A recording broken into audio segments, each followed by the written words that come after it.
We're going to give everybody about another 30 to 45 seconds to enter into the Zoom room here, and then we'll get started.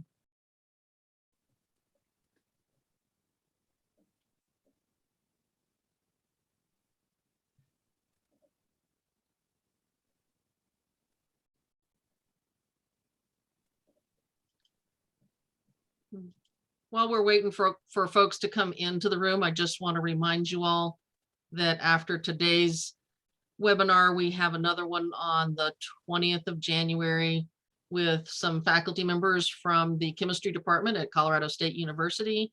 We have on the 27th, Flower Darby, who's the author of Small Teaching. And then we have on the 28th, Tanya and Jennifer, also from Colorado State University, instructional designers there to talk to us about some instructional strategies as well. So we are hoping that we'll be able to see you all come in for that.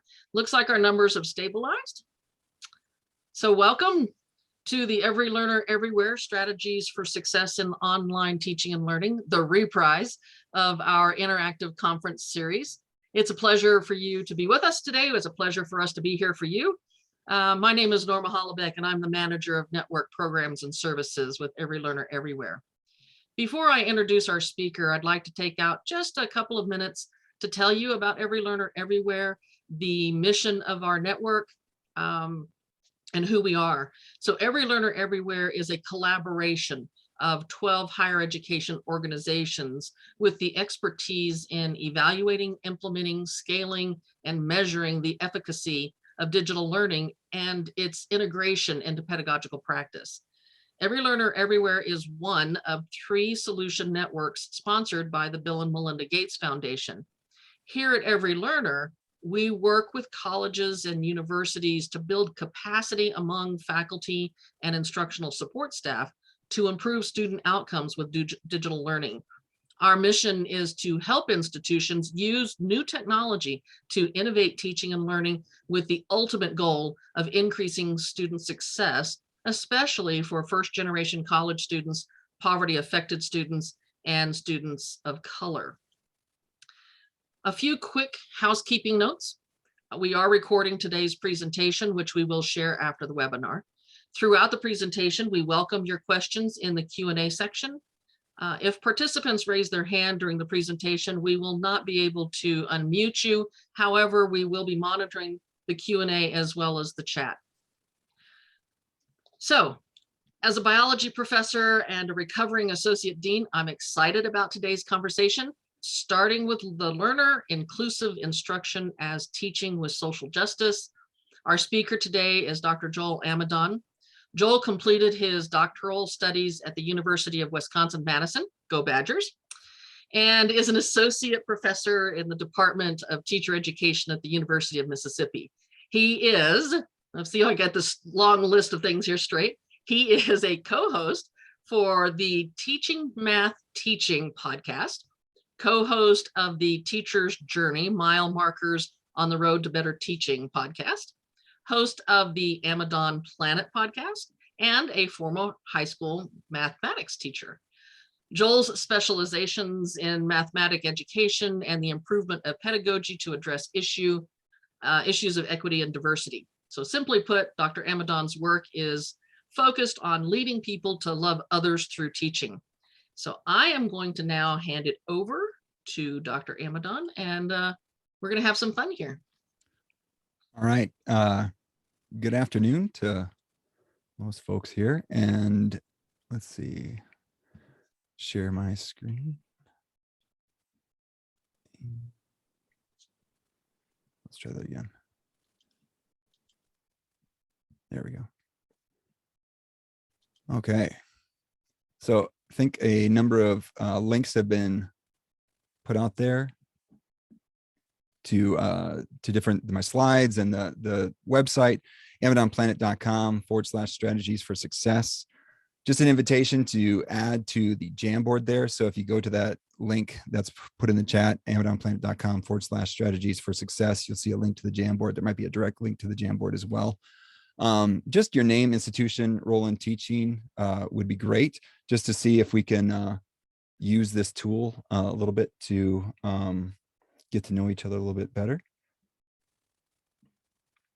So what, there we go. Just want to make sure things are working. Fantastic. So I put in a little example there. Give you a second to do that. And the one thing I wanted to point out with that link, amidonplanet.com/strategies for success. So everything that we mentioned here and all those links that were just shared by Patty can be accessed through that link. And so, you know, if you're trying to write down where something's from, it's all going to be there. All the slides are there. And so, and then we're using this tool of Jamboards, not the greatest tool ever, but it's one thing, and we'll get to why we're using this tool in a sec, but just to have some sort of record of things. So as people are sharing great things in the chat, there'll be places to put things on the Jamboard as well. So we have some sort of institutional or some record beyond this webinar, so that when we sign off, things are still there. And that's, again, another way that we can be inclusive to make sure that people can access these ideas and great expertise that exists in the Zoom room. So again, my talk is starting with a learner, inclusive instruction as teaching with social justice. And again, as Norma said, that I host a number of podcasts. I kind of like doing podcasts, and got this little setup in my little COVID closet in the back of my garage here. And we're dealing with a situation just right now here in our local town where they had to shut down schools today. So I got the kids in the other room.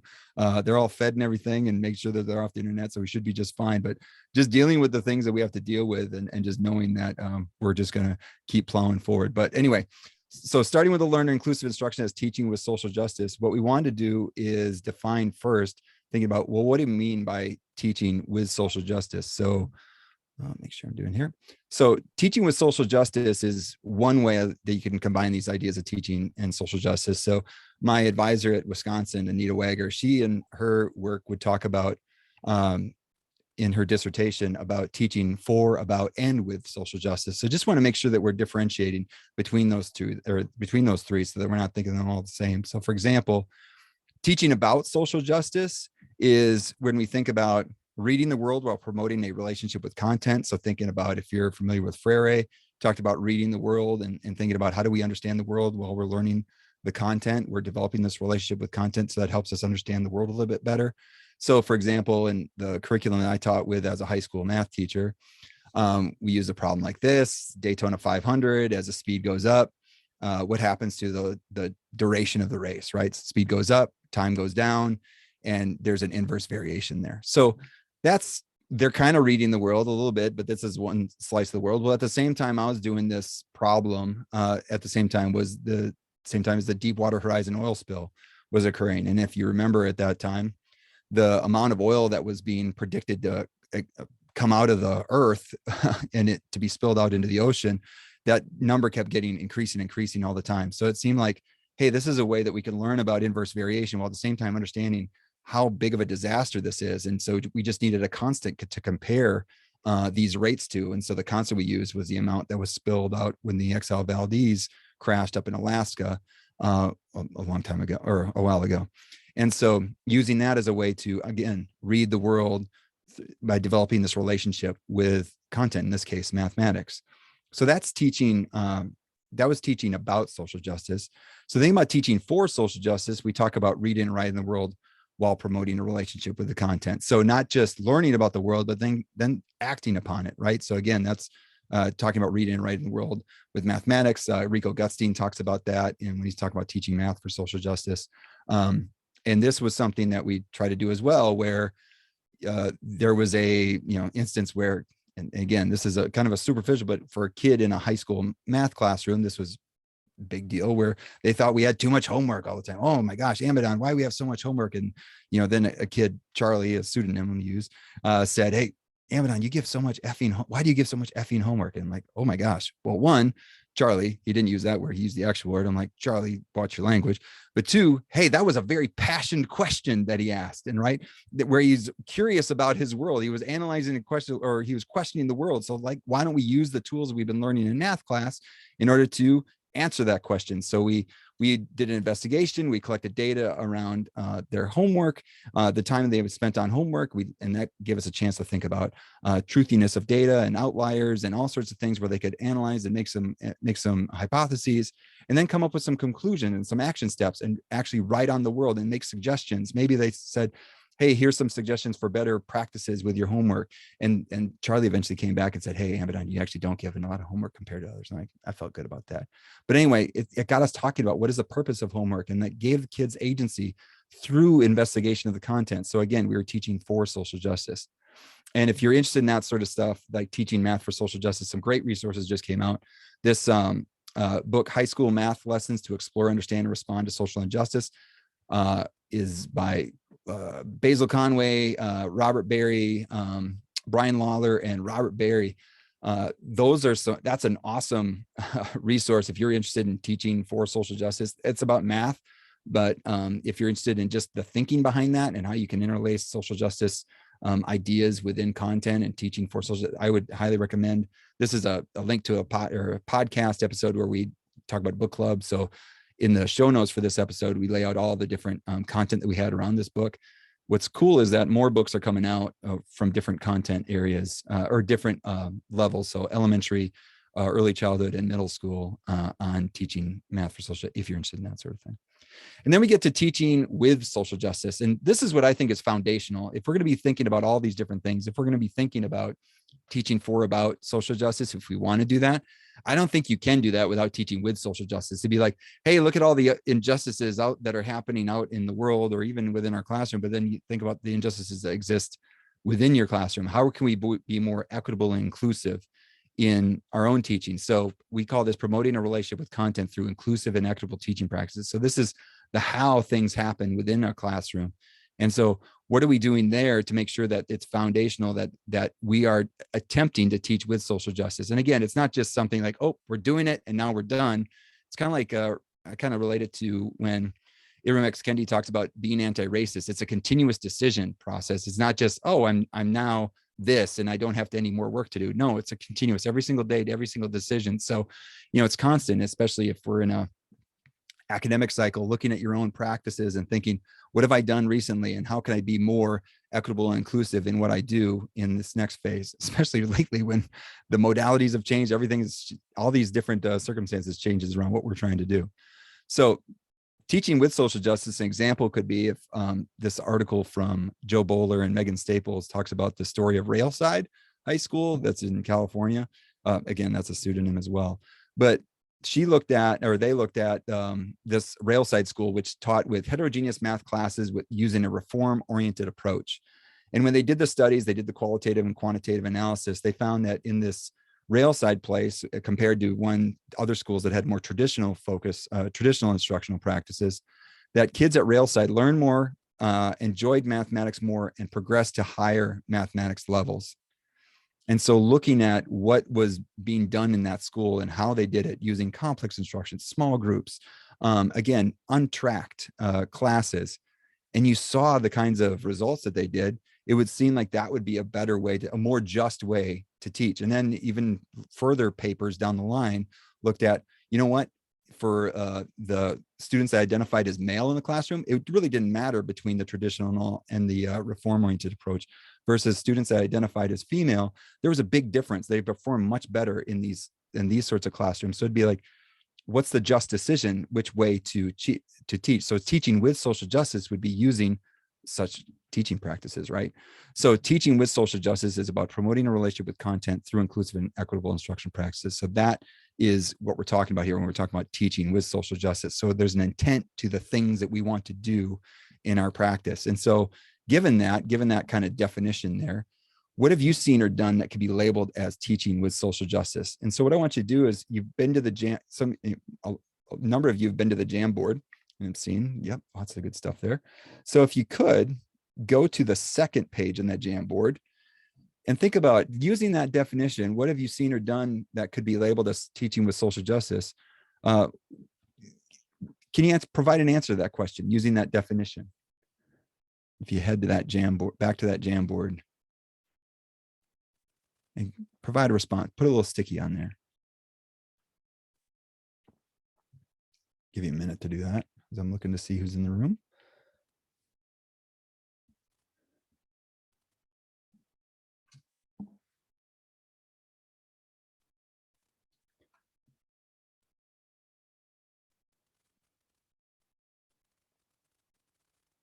Again, you don't need to think about it as, right, maybe it's something you heard, maybe you came to the presentation yesterday from Jeremiah Sims and you heard about, oh, this is something due to teach with. There we go. Fantastic. Effort-based grading, multiple choices for students to demonstrate their learning, buffet style tests. Excellent. Yeah, giving students choices, right? How do they, on how they're going to demonstrate their competence, right? That's excellent. Open educational resources, fantastic. Yeah, not I remember the $100 calculus books that just got reproduced on the boards every single day when I was in college. Yes. Wide variety of photos in PowerPoint. Yes. Make sure people are represented. Good stuff. Yeah, we're getting it. So great. So we want to take the temperature of the room, allow students to resubmit assignments to show their growth, right? Because what is the goal? The goal is to show what they know, right? And not, if it's not specifically at one time, if it's at a little bit down the road, why not? Perfect. Great. And keep collecting those ideas there. It's exactly what we're looking for. So teaching with social justice. So again, this is the intent of this, is think about like this idea of to be equitable, inclusive. That's like a target for what we want to do, to be teaching with social justice. And so now I'm going to offer a framework to think about what are we going to do in these relationships. We know relationships are important in the classroom. I'm going to give 3 specific relationships we can be thinking about and how we can improve them with intent to be more equitable and inclusive in our teaching. Thank you for everyone that's put nice. Good stuff in here. I like the cool. Awesome. And I like too that it's kept here on Jamboard, because then again, we'll have our memory that's associated with this presentation that'll exist beyond our chat. Okay. So again, as you see over and over again, I talk about relationships, and really relationships are pretty important. Obviously, we know that relationships with my kids that are just inside and hopefully not on the internet is pretty important. Relationships with my students are important. My relationship with mathematics is important, right? And from my own perspective, and my relationship with how to teach mathematics, which is what I do. And so looking at the different roles that people have on the previous page of the Jamboard on the, so my goal is to be a good teacher of teachers of mathematics, right? And so thinking about that, I'm thinking about the ability to develop a relationship between my students and their relationship with the teaching of mathematics. I need to be thinking about that. That's important, right? And so I was really thinking about this when I was a high school math teacher, and I was getting some like articles like this from, I think this is from NPR, some sort of source like that. And I was hearing about these some cool ways of teaching math, right? And then I look at here and it's listing all these different ways. And here, I'm just going to read this real quick. Senior Sophie Dietz is dancing in front of a dry erase board, improving math theme lyrics to Christmas carols. Instead of poring over those fat old test books and working on piles of AP practice tests, she and her classmates are learning complicated concepts like integration by parts by making videos about them. Wow, fantastic. Let's put this down as a way to, to offer different ways of teaching with social justice, right? But then you think about this. I want the calculus to be like a scary monster, and then we being like superheroes. And if you've seen any superhero movies, what do superheroes do to scary monsters? They cut their heads off. They kill them. Like it's not good, not good. And so that is something that I mean, I don't know Sophie, but I would say that, maybe her relationship with math might not be the best. And maybe she's thinking like, hey, I can get rid of what I have to do in math class and never see math again. Maybe that's my goal. And is that a great relationship that we want her to have? And so thinking about your content or what you teach, what kind of relationship, what is the desired relationship you want your students to have with the content? And so this idea of relationships with content, I originally got it when I was thinking of reading this book, Teaching Problems of Teaching by Magdalene Lampert from, she's at the University of Michigan. She's at Michigan State University, I believe, when she was doing this work. But anyway, her lab was a 5th grade math classroom, and she just basically dumped her brain into this book. And so I give this book to beginning teachers and very experienced teachers, because it goes to the base level of like thinking about her decisions at the get-go about how she sets up her classroom. That's really good for a beginning teacher, to even highly theoretical things and advanced strategies and processes that she does in her classroom. So it's a great book.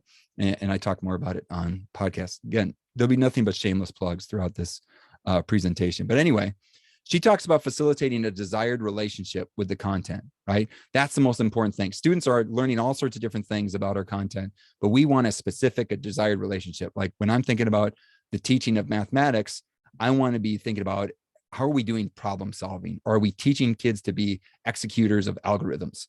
Like, no, I want them to see math as a tool to solve problems, right? And so, yeah.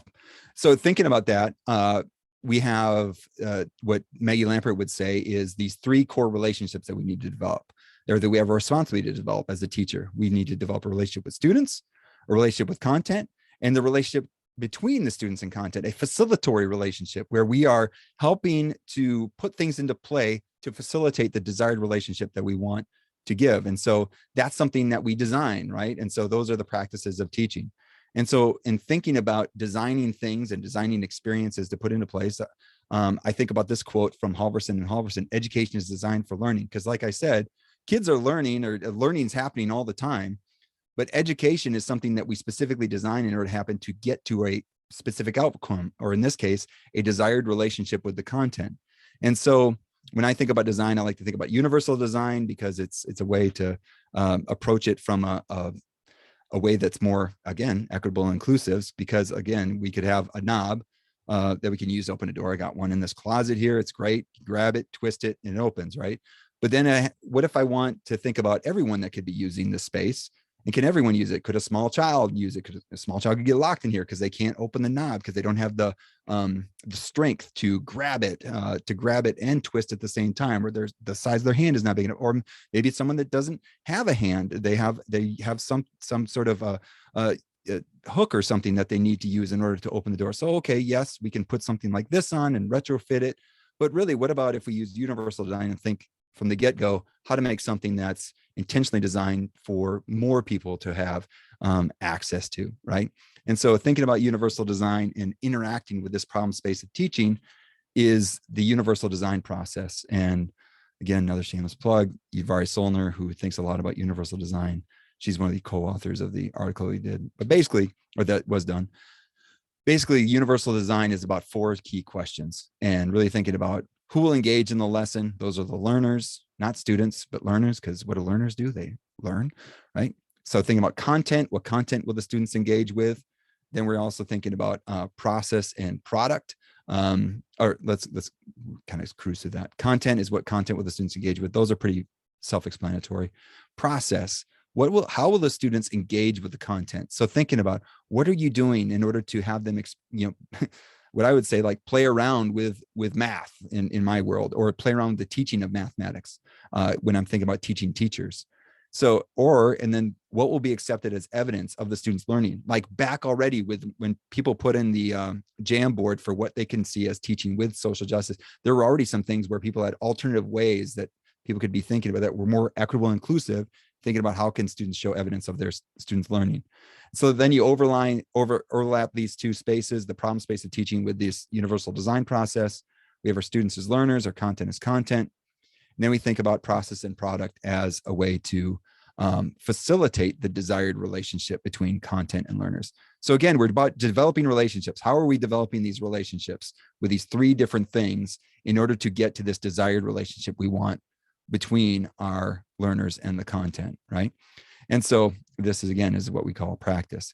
So here's an example that I want to use with this framework is, so again, I teach elementary math methods, right? So students are coming in and they might not necessarily be as excited about elementary math methods as I am, which is okay.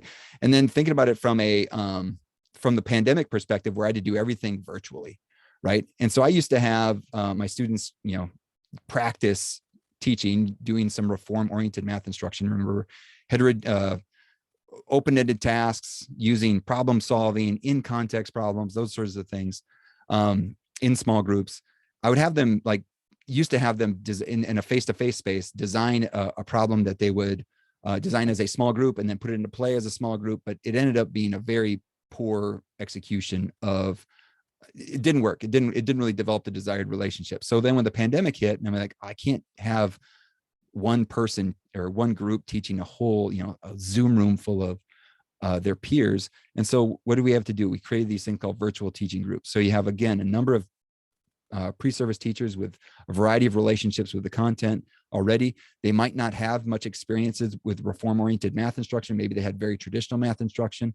So these virtual teaching groups basically had them design lessons using these this basically very simple lesson plan template where they were asked to name their standard, name a task, or name a standard and see it mapped out on this Achieve the Core website, which I'll show in just a second. Name and link to the task on Illustrative Mathematics, a site that has tasks that are aligned with the standards, that are open, that are just like the kinds of problems we want them to do. They don't have to create them from scratch. And then think about what would they do to launch, explore, and summarize things that they've already done in previous classes, and then put it into play and teach it to their peers in a small Zoom breakout room. And then after they're done, reflect on what happens. And what happens is then they get evaluated on it. And we evaluate them on this rubric. Like, do they plan appropriate and sequential teaching procedures? Did they have innovative opening and closers, right? Do they provide instructions so that people aren't lost in what's happening? Do they convey enthusiasm? Are they, hey, this is good stuff, let's get going on it. But are they convey enthusiasm for what they're doing? Are they providing opportunities for people to cooperate with each other? Are they asking how and why questions? And are they maximizing instructional time? And some of you might be saying, oh my gosh, Amadon, are you really going to grade them on that? No, I'm not grading them. We're evaluating them. The grading, and this goes back to the teaching with social justice pieces that some people put, is talk about effort. Hey, I'm giving them things that they control. Did they identify a standard? Did they identify a task from that website that aligned with the standard? Did they create a plan? Did they create Google Slides that they could then share and do their virtual teaching with? And then, yes, we do evaluate them, but if they did the blue stuff, they got full credit. And then if they did this stuff is like a way for them to get better, because they would do this over and over throughout the semester in this safe space within their methods class where they could make mistakes. They could, and you see that there were some mistakes where people didn't do as well as we wanted them to. We wanted them to get to 2. We see some 1.5s. We see a 1.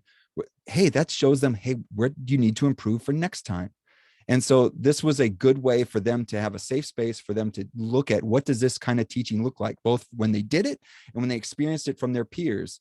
And so again, allowing for them to develop a desired relationship with reform-oriented math instruction. Okay. So this is what we're trying to do in thinking about developing these relationships. And so the first relationship we wanted to talk about, again, think about developing these relationships around this idea of to be equitable and inclusive.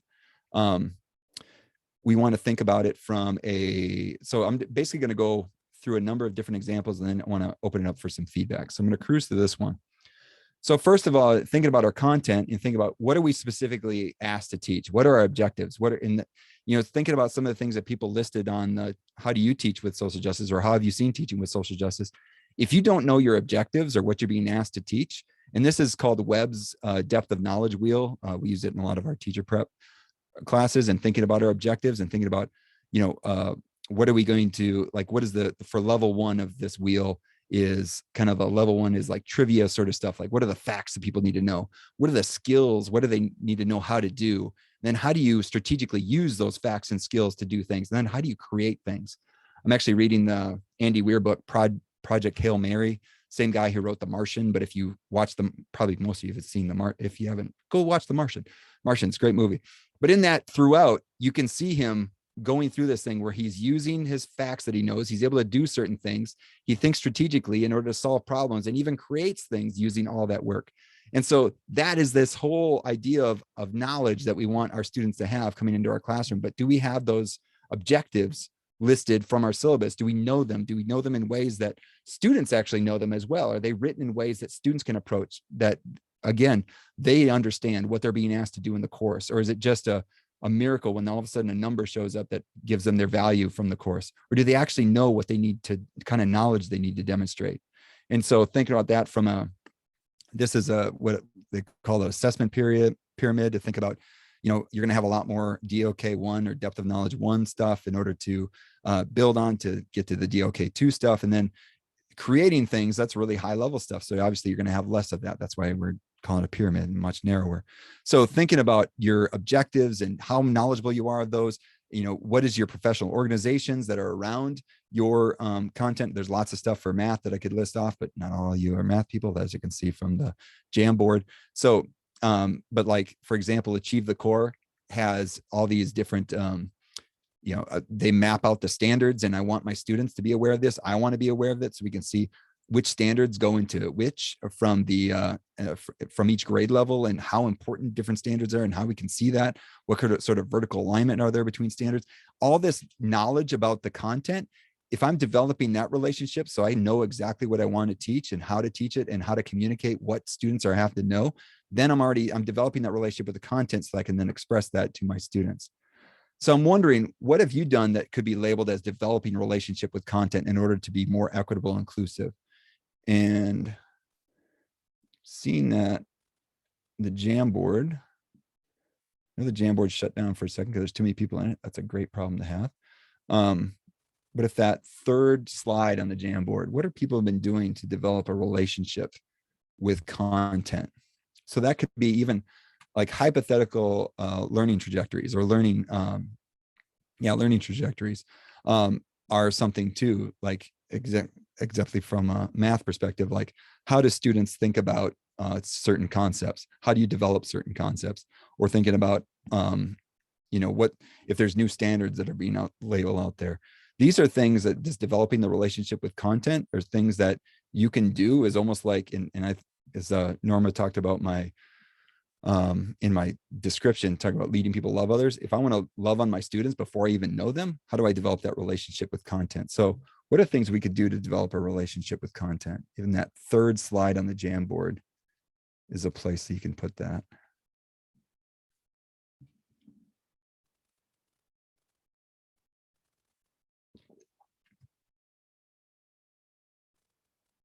And then if you have any questions so far, you can put something in the Q&A, or else I have the last slide of the Jamboard is what I call a parking lot, which is something I always like to do, a parking lot in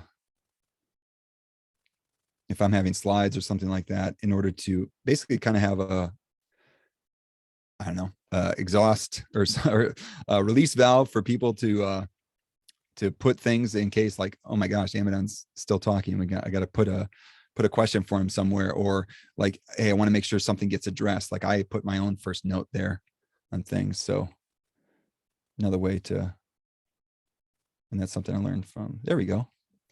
Give the students real world examples, ask them to apply concepts. Also asking, asking students, where might they see this content, right? That you're putting out there, what analogies might they experience, right? Research using autoethnography, fantastic. Yeah, there's again, shameless plug, a podcast episode is like How to Love Your Neighbor. Dr. Burhanattin Keskin from the University of Mississippi did some research on autoethnography, and he gave some stories about his own experiences with inclusion or exclusion. It's kind of fascinating article that he talks about in that episode. That really helped me, like, what do I mean by inclusion? I really got a better relationship with that idea after talking with him. I like that autoethnography piece.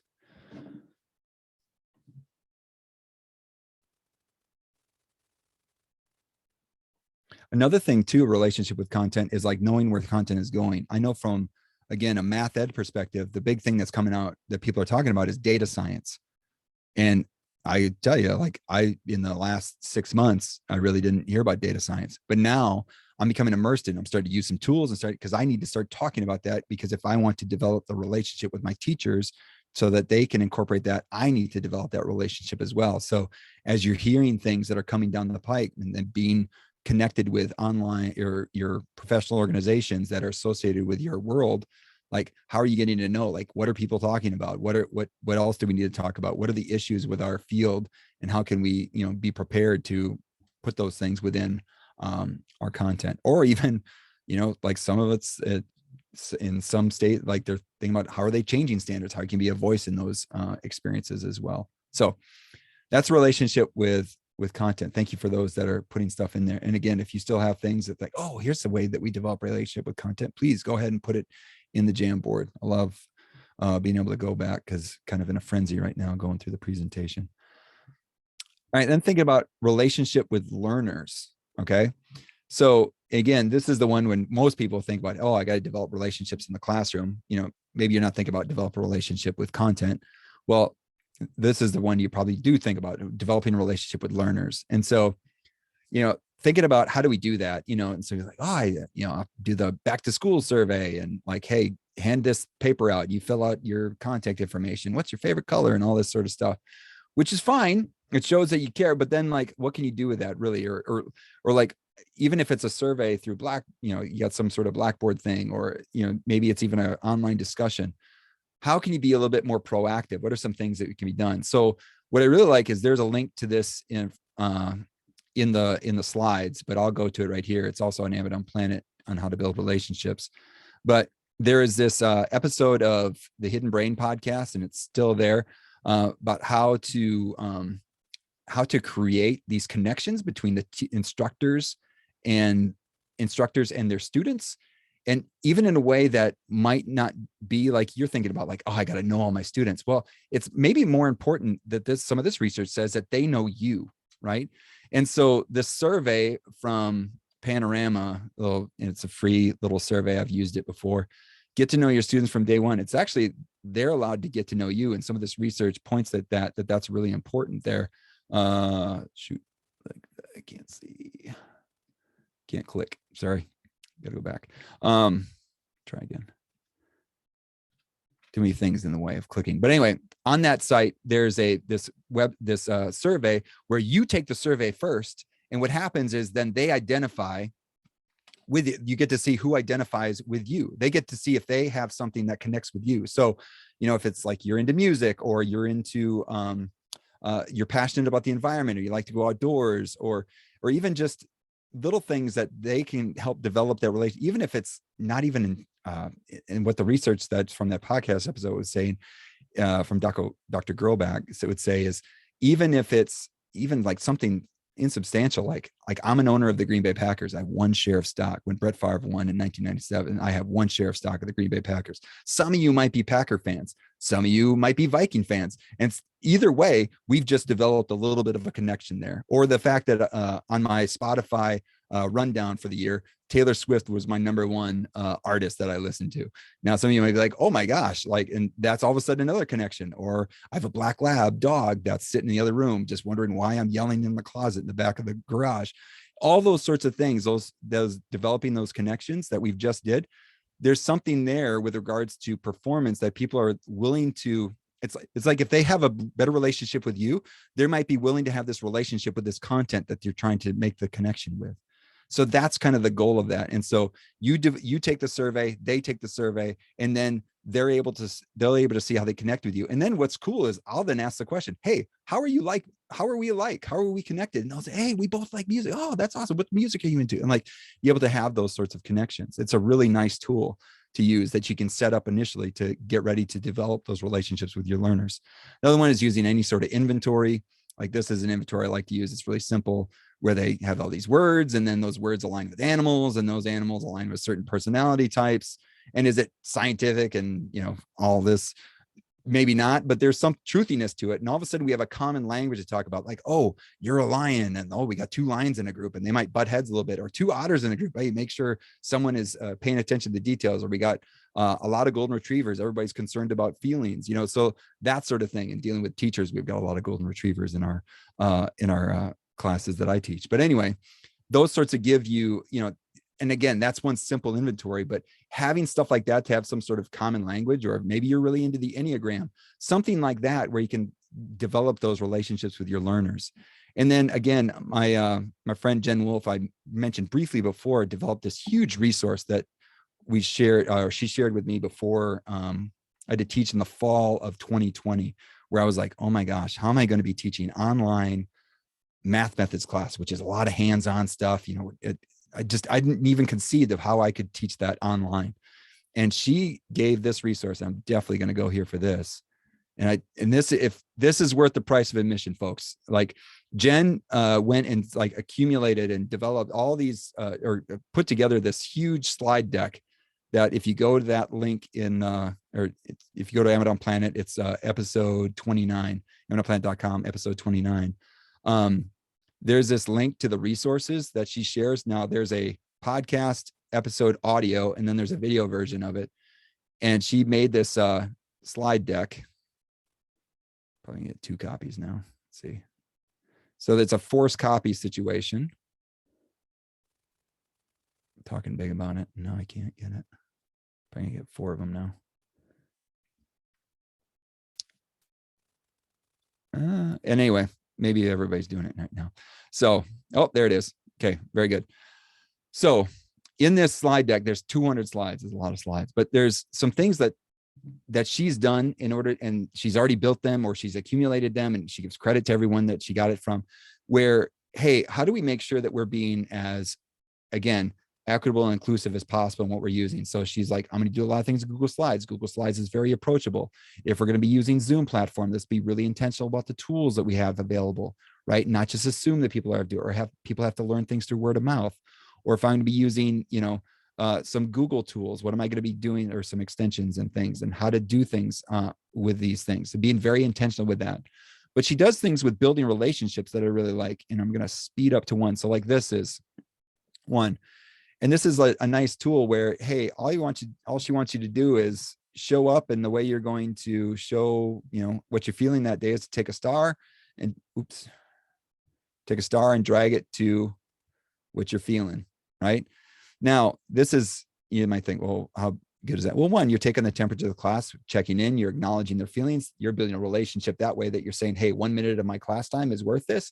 But also, two, maybe later on in the class, she's going to have things, and I'll show you something later, where you're going to be sliding things around also around a Google slide. She wants to prep you for that. Just like if I was going to be using Jamboard for something heavier, I'm introduced it already. I introduced it something very low key, where it's like, hey, what's your name, institution, and what's your role in teaching? And now I'm going to have you do something else, like, hey, how do you think, where do you see teaching with social justice and what you've done or seen lately? So this is a huge resource that's available. I really can't overemphasize. I want you to take advantage of. But anyway, that's a long podcast and a huge resource that we'll actually talk about in a little bit as well. But just the building relationships piece, in checking in, making sure people are okay. Another thing that was mentioned in that episode, which is something that has been one of the best things that I've done in my own teaching, is these I call them conversation grids. They're usually called name tents, where if you think about it in a face-to-face environment, this would be a full piece of paper that was folded, and on the top would be, the name Joel Amadon, and Joel Amadon on both sides. And I'd put that in front of me in a face-to-face environment, so everybody knows my name. On the back side, you would fill these in, where I'm going to be giving everyone a question. So a question could be like, if you had $1 billion, what charity would you donate to? Or if you had dinner and could have 3 people from history, who would you invite with and to have dinner with? Or what questions do you have for me about this course? Like anything like that.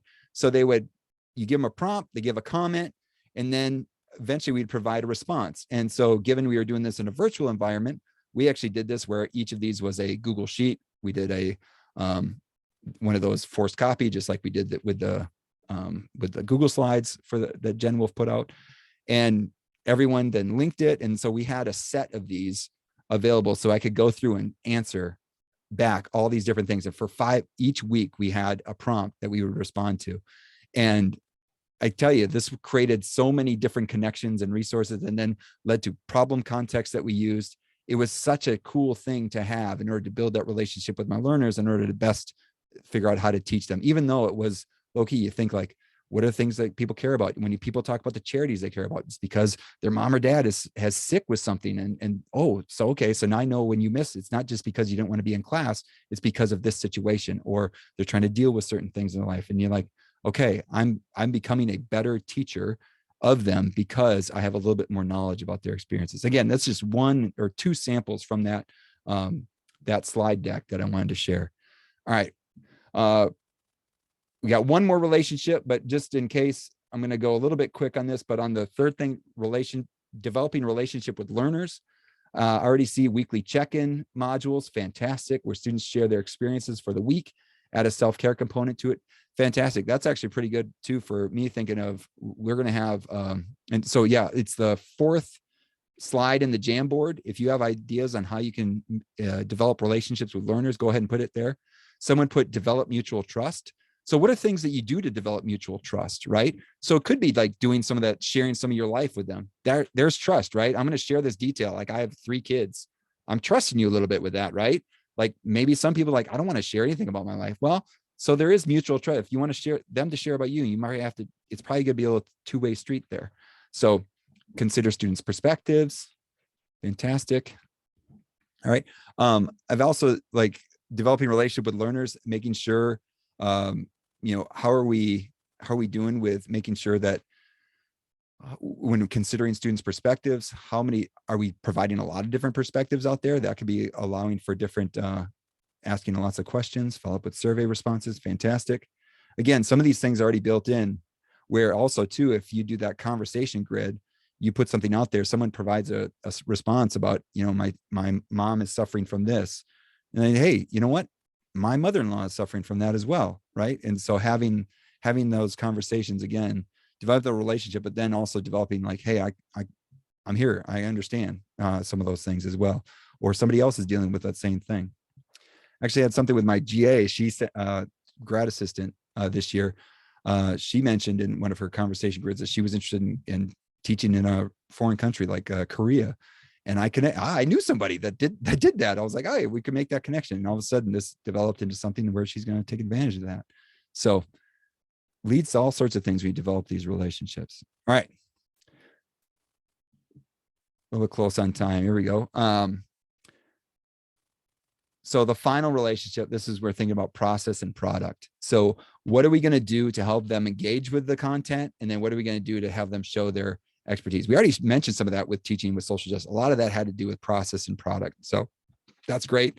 And again, I'm going to mention a lot of resources, because here's the thing, when coming back here, and the whole thing should be lit up. I have some of it, grayed out a little bit, but you develop the relationship with the content, you develop the relationship with the learners. Those two relationships dictate what we're going to use for process and product. And so, we're talking about, what was mentioned in the description about what every Learn Everywhere does is build capacity. Okay. So when you're developing a relationship with process and product, you're basically saying, what are the things I could use given these learners with this content? So I know my content, I know my learners now. So I need to be knowledgeable of a variety of ways of attacking content in order to make it so that I can develop this desired relationship with the content. And so I need to be knowledgeable. So like one way to be knowledgeable is like, okay, what are some active and collaborative strategies for inclusive classrooms? What can we do? So this book from Alice Udvari-Solner called Joyful Learning, which again, shameful plug and discussed in this podcast. These are things that teachers actually did within classrooms that she then documented. She didn't just make up a series of things. No, she actually went and saw these things in action and then documented and make sure, hey, does this accurately represent something that could actually be done? And it becomes a spark. It becomes something like, oh, I want to have a way to assess an entire classroom very quickly using a prompt, using some sort of formative assessment. Oh, in this book is this thing called Stand and Deliver. Everyone stands up. We provide a prompt. One person provides a response to the prompt. Anyone that has the same response to the prompt and the person that gave it sits down. Then the rest of the class is still standing up. Like, oh, so what else could we do? And then the next person volunteers the response. Everyone has that response, sits down. So then by the time everyone's sitting down, everyone's voice has been represented. Even if all they did was stand up and sit down, still their perspective was represented maybe by someone else. Now you think like, okay, how do you do that online? Well, you do hand and deliver. You just put a hand up. And then when you agree with someone and then everyone's got their video on, you could do that. And you could do 5 times and then put your hand down. Right. So we've done that in our Zoom. So books like this, and this is just one example, but books like this become sparks, right? Become sparks and inspiration that you can use and think like, what are a variety of ways I could think of to get some interaction around this content, given, oh, I have learners that are really excitable. They need to be stand up. They need to be moving around. I got to do something what do I have in my toolbox to do that? So expanding your toolbox with books like this, these active learning strategy books, or other things like thinking about what Jen Wolfe had to provide in that PowerPoint presentation or that Google Slides presentation. I did want to show one thing. I want to show that one thing from here. Like, for example, so we talked about sliding around the stars and what that could be prepped for. Well, she created this thing that was something I used to do in a face-to-face environment. She created Google Slides for it. I'm getting to it. Again, it's a huge slide deck. So you get a number of students that are going to put these in order. The only thing is, if I'm the green player, I'm the green person, we're going to get these in order from least to greatest. And they're different representations of parts of a whole. We want to get these in order from least to greatest. And so I'm going to put, I own these and only I can slide these in. The other person owns these, then only they can slide these in. And we're going to negotiate together how to get these into place. And we do this in small group Zoom rooms. And what's cool about that is this creates we did the sliding of the stars up above. Now we're sliding down here. Now we're thinking about how do we put these in order, but we have to talk to each other and collaborate. This is complex instruction. And that's the specific name, Complex Instruction by Elizabeth Cohen. Anyway, there's lots of good resources on complex instruction, that we talk about in that podcast episode. But it's one of those things where, hey, here's a way that we can show our learning in a collaboratively and develop this interpersonal type product in order to make sure that we're demonstrating our knowledge of, in that case, fractions. So, and then I have another episode on teaching math at a distance book club, where all sorts of different resources, again, math specific, but there's some lessons I think to be learned that could be applied across different content areas as well. And then how else are we developing our relationship with product and process? We come to stuff like this, right?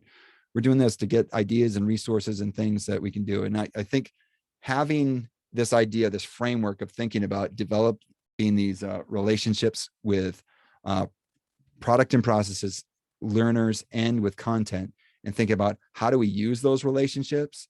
How do we develop those with the intention of being more equitable and inclusive? Thinking like, who can be in my classroom? How am I preparing myself to be in line to whoever walks in the room, that this is an open place, a welcome place for them to learn, grow, and thrive. And so I don't know how much time we have. If we have some time, if people can put how they might have developed the relationship with products and processes within the Jamboard. But otherwise, I wonder if there's any, we're kind of to the end where if there's any questions. Basically, again, Norma's talking about building capacity, and I'm trying to, if you have a cup, I'm trying to fill it up with as much ways that you could learn more as possible. But what's cool is seeing what all the other stuff that people have put out into the world as well. So, yeah, I don't know. Was it Patty? Was any questions in the chat? Everybody's been so busy in the Jamboard that there's nothing in the Q&A session. There's been some things going on in the chat, but most of it's going on in the Jamboard. Awesome. Well, let me, I'm going to check that final page of the Jamboard. But there is something that I did want to, so if people are interested in, there's one thing I didn't mention. And it's from Every Learner Everywhere. It's the tool for getting started with equity, a guide for academic department leaders. Jeremiah Sims, who is, if you saw him speak yesterday, he does the impact framework, and then EJ Edney and some other authors. I think Patty was one of the authors too, that put together that getting started with equity guide for academic department leaders. In there is a audit, a structure for auditing your instruction, thinking about how are you addressing these issues. So like one simple thing in thinking about this idea of developing relationships, I want to develop a kind of relationship with content, and I can stop sharing for a sec. I want to develop a relationship with content that is showing that, hey, you are going to be learning from each other. Well, just look at your classroom. What does your classroom say? If your classroom has a bunch of desks that are screwed to the floor and facing forward, your environment doesn't say that, right? It's not saying that, hey, we want to have a collaborative experience around content. We want to be like, hey, listen to me, I'm at the board. That's the most important thing. So even to think about what your environment has to say and what kind of relationships you want people to develop with content can be a lot. So I think that tool could be a cool way to take a look at what you're doing.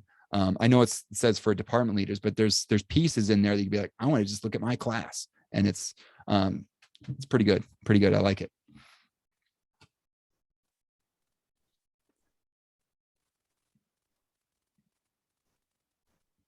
The chat has quieted down. All right.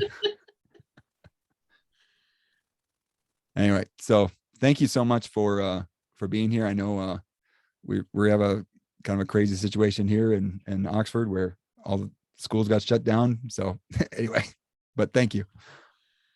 Oh, we thank you for all your time and your energy and everything that's going on for you.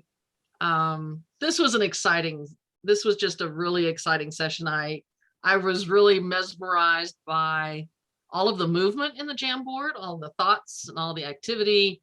I'm excited to see that people can do better than me and they can pay attention to the Jamboard and listen to you at the same time. Patty and I were talking about, we're so into the listening to what you have to say, we were forgetting to check the chat. This was really wonderful. This was exciting. Thank you, Joel, for such an energetic and enthusiastic session that we had for today. I do want to let our audience know that you can access the Strategies for Success recordings using the Strategies for Success YouTube channel. Patty's going to toss that link in the chat for you. We do ask that you take a few minutes out to complete our survey for today's presentation. That link is also going to be put in the chat.